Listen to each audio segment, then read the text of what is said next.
there are over 100 gangs in Cape Town. They're associated with fear and violence in some of the city's poorest areas. But how do we deal with gangsterism and how do we end their reign? The founder of the United Public Safety Front joins me now to unpack all of this. And John Kluter, many thanks for your time this morning. I mean, maybe just paint a picture for us of how bad the situation of gangs is in Cape Town. I've just mentioned in my intro that there are over 100 existing gangs. Good morning, and good morning to your viewers, and thank you for the opportunity. In fact, there's a little bit more than 100 gangs formations in the Western Cape alone. Their estimate total is about 100,000 members strong. So that is that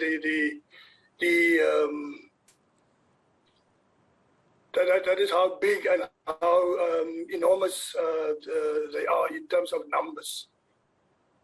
And of course, they have been associated with great violence, John. Many children we've read and heard on the news over the past few years are caught in crossfires because of fights that happen within these communities. Yes, indeed.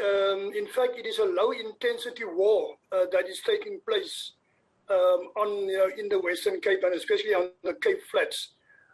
We have children dying in crossfire, in gang killings, but we also have children involved in gangs, being abused and abused by the gangsters to do the actual shooting themselves. You get 10, 11, 12-year-olds that is now the hitman for these gangs. I mean, in doing research on this particular topic, John, I read that a lot of them join because of their circumstances at home, many of them coming from poor families, having to endure poverty, unemployment, and the only way out for them in many of these instances is via joining gangs who we know will sell things like drugs to make some kind of revenue for themselves.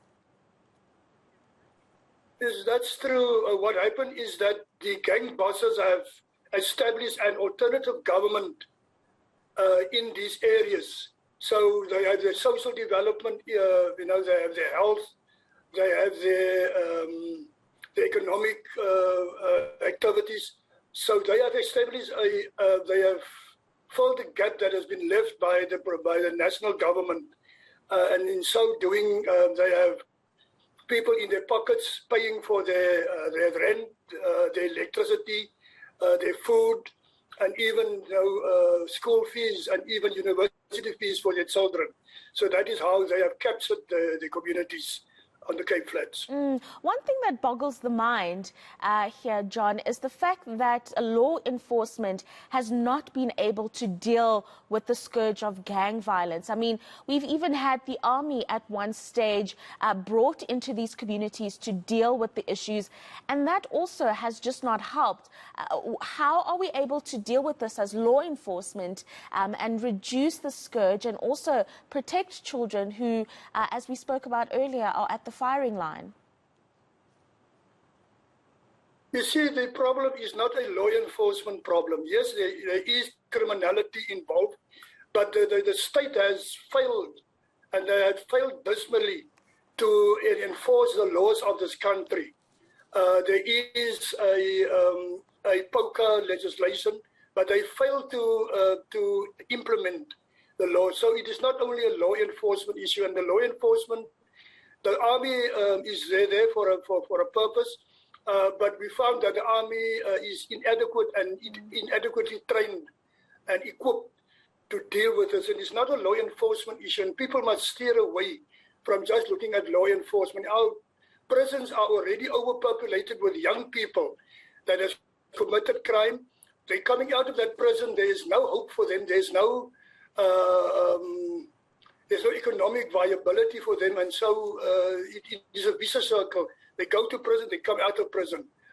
Society rejects them once again because of their stint in the prison.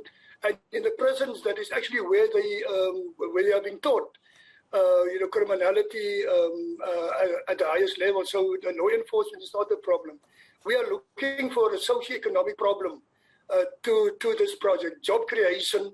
Our young people are unemployed, 40 to 60% in our communities, etc., etc. So we must steer away from the law enforcement only approach. John Klutter there, who's the founder of the United Public Safety Front, giving us some insights on the issue of gangs and gang violence that is currently existing in the Western Cape, and highlighting there that it's not just an issue of law enforcement. There needs to be broader engagement in terms of providing better services and opportunities to the country's youth. With